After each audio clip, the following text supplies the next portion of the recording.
هو خلاص ضمنك، يعمل مجهود ليه؟ اللي بيحصل عشان تبقي ضحيه ان انت بتدي زياده عن اللزوم كتير كتير كتير كتير عشان تضمني انه موجود، عشان خايفه يمشي، خايفه تقولي لا، بتخافي تزعليه، تبقى هتموتي وتعترضي على التصرفات، تقولي انا ما استحقش ده وما ترضيش تتكلمي.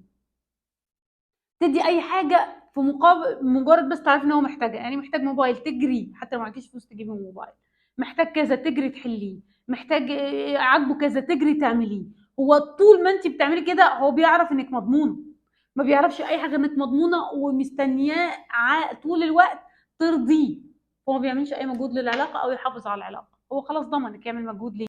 المجهود اللي كان هيخليه يحافظ على العلاقه في الاول ويحس ان هو تعب وحس بوقت. على فكره احنا متعه الرحله في وقت الرحله، مش في الهدف الرحله. الهدف في العلاقه الوصول للعلاقه والاكتشاف، مش ان انا اوصل بسرعه.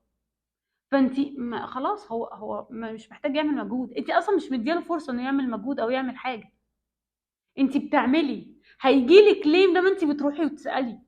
طول ما انت مركزه مع عليه ومركزه مع تفاصيله، اي حاجه بتركزي عليه بتغير من ماهيتها.